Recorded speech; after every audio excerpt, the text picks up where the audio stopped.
In this video, we're going to talk about layoffs that are coming in 2025. I got Ali with me, Whoop, whoop. back by popular demand, and so let's talk about an article that's really, really interesting. So this article says nearly half of managers predict layoffs in 2025.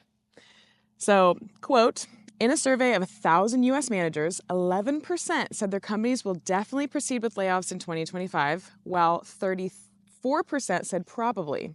Most said they expect modest impacts, with 28% planning to lay off fewer than 5% of their workforce, and 44% projecting between 5 and 10% of their workforce.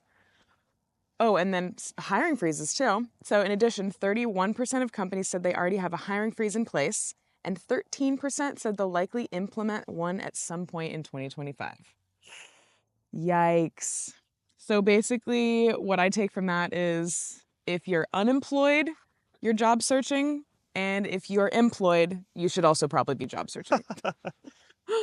So you are job searching regardless, right? Yeah. So if you're in it, you're going to be like, if you're in the corporate world, it's just really difficult to just stay afloat. This isn't corporate only. This is retail too. This is Yeah. This is way beyond corporate. But sorry to interrupt. What were you saying? No, you're absolutely right. But when I look at it, because I made a video yesterday that said if you're in marketing and you can't be like exceptional, you're at verge of being laid off. And people said yes. And now that I just saw a news thing from the federal government that they're trying to filter out who was a DEI hire and trying to get you out.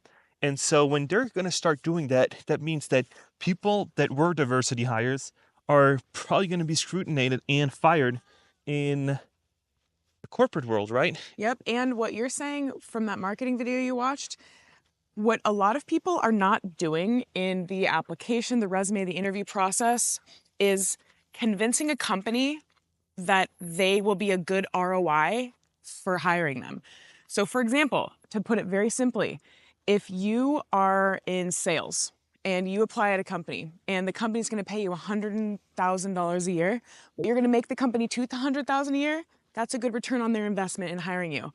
But a lot of people, they're so far removed from what their financial impact is at a company that the company's like, I don't know if we should spend money hiring this person. Are they going to help save us or make us money? So Yeah. really think about that. If you're a project manager, you probably help save company monies, unless it's a new product you're introducing. If you are a software developer, maybe you're working on a new app that's going to make the company money. But stay closer to that and be able to explain how you impact the company's bottom line in an interview. Because now we're looking at, I feel like the next 4 years are going to be attacking everything that isn't purely profit related. Yeah. So when you're looking at Amazon, just let go 1,800 people in Canada for the unions, because then they're like, we're not in a place where we want to do that. So they let everybody go. And now it's just like, can you make them money or can you save them money? Before there were projects of, hey, we're going to try this and, we're going to try the DEI and Yeah, all this. research and development. Yeah. And Yeah. now it's like, if you're not affecting the bottom line, you're going to be asked to leave. You're dead weight and they're going to cut you. Yeah. So if you're watching this and you're confused, like, well, I'm a product developer. Do I make the company money or do I save the money, and how? Easily go to ChatGPT and say, put your job title in, explain to me how I make companies money or save companies money. Yeah. And try to be involved in projects that are so crucial to the business that they cannot let you go, or that you're so crucial to them that they're like, hey, I've got this one client, or I'm bringing in clients that are going to be so crucial to the business that it's a no-brainer for them to keep you. Because if you are involved in projects that are so crucial to the business needs, then it's hard to get rid of you. Because Exactly. if you're this is what I always tell people. I tell people, if you're so crucial to their company and you got good relationships with your vendors, with your clients, and they're gonna let you go, you have a good chance of actually working at your clients, that you've been associated with, right? Because they know you respond well to emails, they know you had a meeting with them, and then they might be like, let's hire you. That brings up a really good point. So I know we talk about networking a lot. It's the magical fairy dust you can sprinkle in your job search that will 10x your results. A lot of people are not doing it. A lot of people don't know how to do it. If you are working for a company right now, and like Rico's saying, you work with vendors or clients, connect with them on LinkedIn. Yeah. They are now part of your network. Send them a message. If you get laid off, and be like, hey, we've worked together in the past. I'm looking for this type of role. I got let go. Let me know if you know of anything. Like, tell everybody. Connect with everybody on LinkedIn if you can. And yeah. So what do you think is a huge strategy in 2025 to avoid being let go? Let me move over here because I mean, yeah. how much effort are we talking? Are we talking somebody putting in max effort to get a job as quick as possible, or like? No. So you're still working and you're in Okay. fear of being laid off. What is the strategy for not being let go? Like if your wife or husband stays at home, you're the main breadwinner. Ooh. What's the strategy to being secured? Like getting yourself some job insurance, employment Yeah. insurance. Yeah. All right. If you think you are at risk of being let go, or maybe you don't know, I mean, I think of it as like a tornado. If you're watching a tornado and it's not moving, it's coming towards you. So if you're employed right now and you don't know if you might get laid off or not, assume you will be. And if you're not, then good. But here's what advice I'd have to give to you. So networking is key. Have your resume and your LinkedIn looking top notch. If you don't know how to do both of those things, we have templates and tutorials for you. Just reach out. And if you like this video so far, please like it, subscribe. I know like 80% of you guys watch my videos, they comment on my stuff, when are you gonna make a video again, but are not subscribed. That's messed up. Really? So yeah, so subscribe. Oh, it's free to subscribe, right? Yeah. What the hell, you guys? Come on. You make great videos, by the way. Thanks. And then start connecting with people in your network. A network is like a garden. You don't try to pick seeds when you're planting a seed the same day. When you get laid off and you need to network with people, don't let it be the first time they're hearing from you in 2 years. Yeah. Check in with people now when you don't need them. Plant seeds now so you can pick fruit later. A lot of people that really like data and like to be organized have a whole spreadsheet, a list of people that they want to stay connected with, and they set reminders for themselves every 90 days to send that person a message. Hey, saw an article the other day that reminded me of you. How are you doing? That's it. That's networking. And then in 6 months from now, if and when you get laid off, you can reach out and be like, hey, how's it going? I just got laid off. I'm looking for these types of roles. Let me know if you're hiring or if you know of anything. Send that message to everybody you know. So that That'd be my advice. that brings up a good point, because for me, I'm always like, hey, if I have a job, I'm trying to like maximize it, and I'm like not really at the point of where like, hey, I'm gonna job search just because other people got laid off. My strategy would probably be to kind of work on the project that is most crucial to the business, right? So if you're in manufacturing and you're doing this one thing that the company still needs, it's going to be really hard for them to shut you down unless they're going to close the doors, right? Yes. So I would try to get involved in projects that are really crucial, high stake, high visibility. Yes. And I know not everybody can do that. And sometimes they just chop you regardless. And then it's like, ah, shit, at least you gave it your best shot, right? Yep. And this is I think this is a quote from either Simon Sinek or Christopher Voss, but they say one of their favorite interview questions to ask is, how can I ensure, if I'm hired, that I will be involved in projects that are most crucial to this business? People love when you ask them that question, because the hiring manager and the recruiter are thinking, okay, they're already looking at what success looks like. They want to be impactful in our business. They're a go-getter. They're motivated. They're disciplined. Otherwise, they wouldn't be asking this question. A lot of people on the opposite end of the spectrum are going, how many days a week can I work from home? Wrong. Work from home is dead, you guys. I'm sorry to say that, but yeah, few years ago you were like, yep, that's the future I because know. of COVID and everything else. And now it's like new times, new wind. I can't tell you how many people come to me and they're like, I've been job searching for a while. I'm only open to remote positions. And I go, why? If you have a sick child or a sick parent that you need to be taking care of at home all the time, I get it. If you have a disability that doesn't allow you to go to a workplace, I get it. Anything other than that, I'm like, you need to go into the office. Pretend COVID didn't happen. Yeah. Yes, people can be productive at home. Yes, there's data to suggest that companies were able to still run no problem with people working from home. But in this competitive, I would even call it a cutthroat dumpster fire job market, you need to be willing to do hybrid or a fully on-site. Ignore COVID, ignore the remote work movement. It's over. It's dead. That's what I've been been talking to people. People said, "Oh, a few years ago you made a video saying that that remote work's the future." And I said, "Absolutely not." Hi. I said, back then it was. Now it's not. Something can be the future until it's the past. Yeah. Yeah. Yeah. People were like, you said this 4 years ago. It's like, I know I did, but that's not today. So you can't go back and say, well, you said this. Those were different times. Different times have different, like almost prescribed different medications. It was a different, you could have had your Yep. dog chew up your resume and submit it and you got an interview. Now people are like 9 months looking, they can't, they're starting to get depression and they can't, they can't find it. So if you're one of these people, join Ali's free accelerator. Doesn't cost you anything and you get some free resources. So the link is right here. You can just type it in at school. It's Higher Horizon, and you can join that that community and accelerator. And we have really great people in there. And the ways, so you're talking about evolving with the times, which I do Yeah. want to touch on. But before that, when you join the community, here's what's going to happen. You're going to have an aha moment where you're going to go, oh, wow, I've only been applying and submitting my resume. I need to be doing a whole lot more. So when you say that it's free and it doesn't cost you anything, it will cost you your time. Effort. It's effort. I grill people in my community. In my accelerator program, I will wring you out like a towel. You will be networking using scripts I give you. You will be revamping your resume with the template that I give you. You will be networking with people inside the program and outside of the program so you can practice.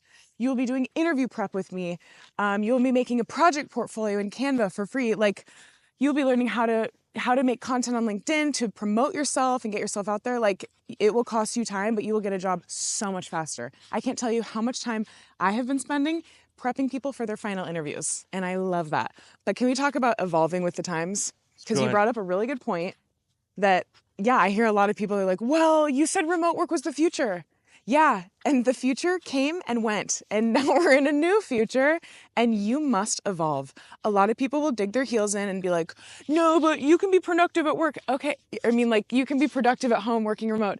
Okay, and how's that going for you? Job searching for 9 months, applying to 600 jobs, And no results. See, and that's the no problem. results because you're That's- only looking for remote. And we have somebody in the community or in the accelerator, whatever you want to call it, that has been looking at jobs in highly competitive area. And when you have disadvantages going on, if it's visa, if it's sponsorship, if it's a highly competitive job, and you're in one of these big cities, you need a job ASAP, you need to go there. You need to change your parameter and be like, this is not going to work out for me because I'm competing. Like if you're in the Bay Area and you want to do software development today, You better be the best of the best. yes, you better be knowing about artificial intelligence and can program like no one's business. You better have published articles in your name. You better have your own patents.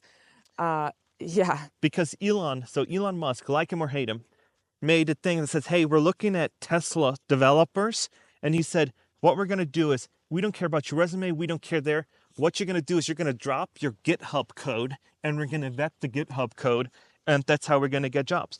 You know, there's a person in our accelerator right now. And he just sent me his project portfolio that he made. Love it. His name is John. If you're watching this, killer project portfolio.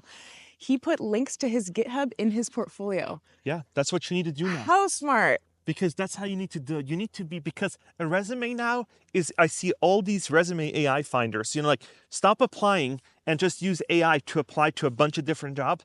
And now I feel like everybody and their dog can log on to one of these AI resume makers and it will just send the resume to anything that remotely fits your description. And you just sit back and just do nothing. I do not recommend using an AI job finder. I really don't. They have these out there that you give them your resume and they'll apply to 500 jobs a day for you.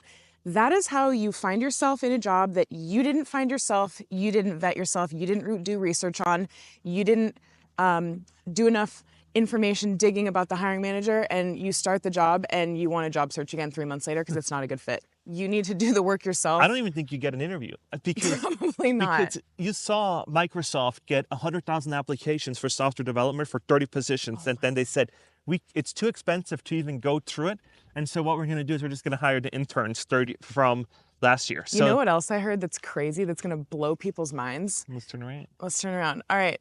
So last year in April, I gave a talk at the ZipRecruiter Leadership Summit in Los Angeles, and I got together with a bunch of executive HR people, the highest of the recruiters that are ZipRecruiter's enterprise clients. One guy said they only look at the first 20 resumes that are submitted for a job. So if you are looking for jobs on LinkedIn, make sure you use the filter posted within the past 24 hours. And when it says 100 people clicked apply to this job, I normally say apply anyways. If there's no jobs that have been posted within 24 hours you haven't applied to, but go for the jobs that have just been posted. That's where you have the best shot.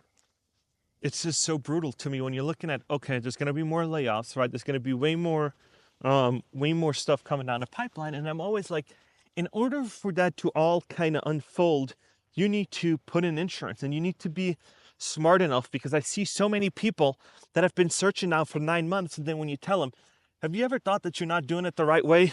No, I'm doing it the right way. It's What's like, the definition of insanity? yeah, keep doing the same thing over and over and expecting a different result. Oh. So then it's like, okay, if you're not doing that right, then you gotta change it up. You gotta be aware enough to be like, you know what, this hasn't been working out. And people say, oh, just use GPT and do all that kind of stuff. But that everybody and their grandma's now using that to do the resumes. And Yeah. so then how are you gonna stand out? You're not. And I saw now, I did some research, and you can now have these AI checkers that will check to see if your resume has been written by AI. And when you're looking at, hey, the resume is done by AI, why even vet it? Because if it's 80% done by AI, there's no involvement from you. So why go down that route? If universities and everybody else uses AIs, so why not have these companies that use these ATS systems have AI and be like, yep, that's 80% AI, out. Yeah. Another thing I'm seeing people do is they look at some states are now required to post the salary range for job openings. A lot of people are seeing the top end of the range and they're like, I can't live off that. I'm not going to apply. Apply anyways. You can negotiate later, and also salary isn't the only thing within the total compensation, total rewards bucket. There's PTO, there's signing bonus, there's an annual bonus, there's stock, there's RSUs, there's time off, there's health benefits.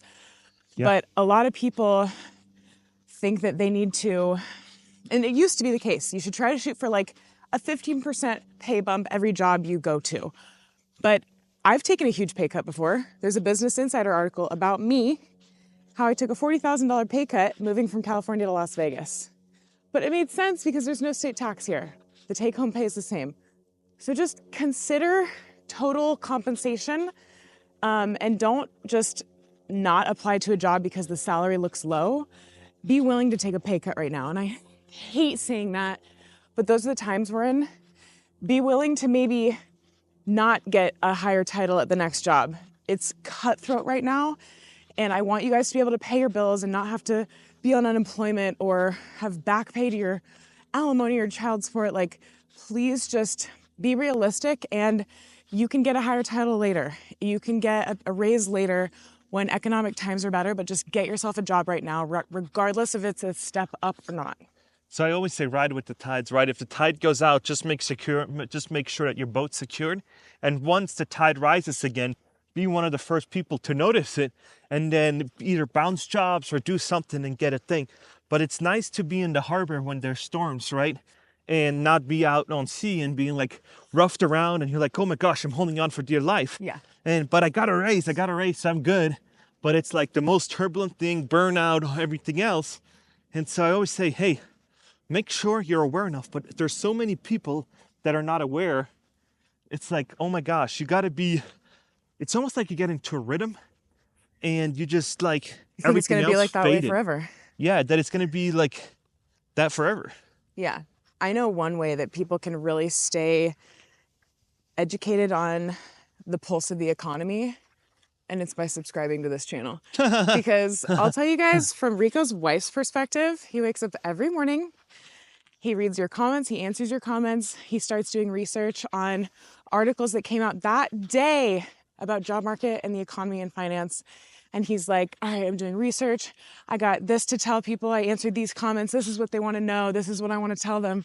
So if you subscribe to this channel and turn the notification bell on, you will get real-time data from us about how the economy is doing. And then you'll be able to make moves with informed Decisions, yeah. informed decisions. Because I always tell people, hey, don't take, what I'm saying. Look at the news. Look at what all these other people are doing.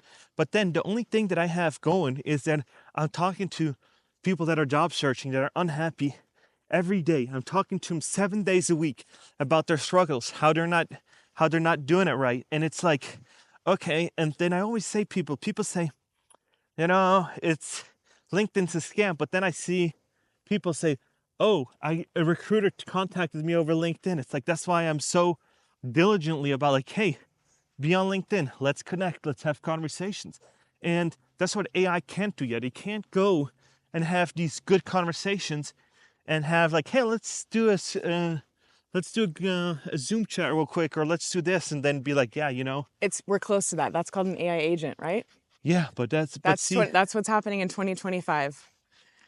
Where AI it can resumes. it can browse the web for you and click on things. Yeah, I saw that, but it's still like it can't jump on a Zoom call and be like, hey, this is Ali's, because you have a clone. You have an Ali clone. Yep, Ali AI. Yeah, Ali AI that can actually It can answer job search and career questions 24/7, 365, and it knows everything I know. But it's not you can't send that to an interview. No. Yeah, you can't send that to an interview, and you can't send that to a meeting and say, you know what, I'm just gonna, instead of me doing it, then I'll just send that AI clone or that AI note taker or whatever it is. Because then why do they need you? Why the hell do they need you if you can just do everything with AI? Yeah. If you can get the job with AI, AI can probably do your job. Right? That's a quote right there. Yeah, I agree with you on that. Yeah, you need to not take out the human element. Be networking, be talking to people. If you want a good goal to shoot for, this is January 2025. If you're into the New Year's resolution thing, a good goal to shoot for, try to connect with one new person and have a coffee chat on Zoom with them every week. Not the same person every week. That's what I say. Yeah, that's what I say. I got into the habit of that. It changed my entire business and my entire career. Yeah. And I will tell you right now, I'm an introvert. It might not seem like it, but I'm real comfortable making videos at home, alone in my office. When I'm around a group of people, my social battery goes way down. So everybody listening to this right now going, but I'm an introvert. So am I. If I can do it, you can do it. Yeah. Yeah. These are tough times. You need to go above and beyond and fight for what you deserve, because it's not going to just come easy anymore. Nobody's handing out jobs on a silver platter. You have to fight for them with tooth and nail. Yeah, you gotta be competitive now. It's like the competitiveness was gone a few years ago. Yeah. And now we're seeing competitiveness come back. And I'm like, hey, in order for you to be like, because I get messages from recruiters and all that stuff, they see kind of what I do. Then they're like, hey, can you do all this? And I'm seeing so many people like, hey, you gotta put yourself out there. Is it the greatest thing to put yourself out there? It's scary. It can be frightening, It's right? totally scary, but do it scared. It's not going to kill you. And then people are like, you're an asshole. If I ever see you, I'll beat you up on the streets. I get death threats sometimes too. And they're like, your nose is big, you're ugly. I'm like, whatever. And that's what they say in my comment section. And they're Mine like, too. I hope you're getting fired. It's like, I own my own business. Like you're telling me that I'm going to get fired. Unless you're not going to buy from me, it doesn't really affect me in one way or another, right? They're just jealous, honey. They're just jealous. So I'm just like, you gotta put on a thick skin. And if you have social media kind of going for you, it takes years though. People say, just start your own business. Just start your own business today. But it's not that easy. You can't just, and people say, oh, just teach people on how to make money online. It's a process. It took 5 years, so you should start today. And guess what? 5 years is going to go by anyways. So you might as well start today, and then Yeah. you'll be where you want to be in 5 years. Yeah, you got to be super active. And I tell people, like, so I had a conversation with this one guy. He connected with me on LinkedIn. He said, can I get 30 minutes of your time? I want you to audit my business. And I said, yeah, sure. And he was like, well, I'm doing this, and I'm making videos. They're not gaining any traction, and I'm trying to grow my empire. And I was like, so how long have you been trying? 3-4 months. I said, Keep going. contact me again in 6 to 9 months. If you haven't closed anybody, contact me again in 6 to 9 months. But keep going. And this also Mr. Beast says. If you watch YouTube, he says, Yep, talk to me after you made 100 videos. yeah, Yep. make 100 videos. But I think people in the last 4 years have been like instant success, right? Yeah, instant gratification. This job game, this networking game, It's a year-long process. it's delayed gratification. You gotta do it scared, and you gotta keep doing it even when Yeah. it doesn't seem like it's working. Yeah, look at LinkedIn, how long you've been posting on LinkedIn for. How long? Every day for 5 years. Every day for 5 years, yeah. And now we're starting to see, hey, do you want to come do this? Do you want to come do this? So it's been a 5-year plan to get to where people say, oh, you're an overnight success, you And know? it's also not linear too. When I started posting every day, I'm like, this isn't working. And you told me to keep going no matter what. So I kept going. And then about 3 months in, my company asked if they could repost one of my articles to their own social media page. And I was like, Yeah. oh my God, it's working. And then 2 months later, my first video went viral. And I was like, oh my God, it's working. So it's not linear. It's not like you grow a little bit every day. Then it goes down again. So you have this one peak. You have this one, even on YouTube, people say, oh, you can make money on YouTube. You have this one video that makes you 20, 30,000 views. And then you're back to a few thousand views. Yep. And then it's like, okay. And you can't let those highs, it's the same in business. You have this one, you close this one client that's like going to be so amazing. And then you have weeks of just nothing. Yeah, Of dry period, Yeah. of doubts. Take the moving average over of take 3 months averages. Of doubts, of, of self-confidence, like boosts, and then the downturn. It's like, it's a roller coaster. It's a pure roller coaster. And also, if you're going to do content, if you're going to start your own business, if you're going to job search like crazy, do it in a way at a frequency that's sustainable for you so you don't face burnout and stop. Because consistency over a longer period of time will get you results. That is the one guarantee I can make. I can't tell you how long, but if you go really hard and sprint for a while and then you stop, you'll be tired. But if you treat it like a marathon, you will get where you're trying to go eventually. Yeah. Yeah, and the same goes with applying. If you have a routine, if you have a network that supports you and cheers you on if you're down, and and is good enough for you, like doing all that, then you're gonna get there eventually. It's a matter of time. Yeah. But you're gonna get there. Yep. And if you want to get there faster, you know where to find us. Yep. So this was it for this video. We've been over the 20-minute mark, but hey, I appreciate it. Ali's been back, so watch this video. And yeah, this was about 20-something minutes of how to prevent being fired, how to get into your next job. And one thing I do want to say is it's easier to get a job when you have a job. Yeah. It is so much better and so much easier. So yeah, this was it for this video. Please, if you haven't liked and subscribed, there's 100,000 reasons to do so. And this was it for this video, and I'll see you in the next one.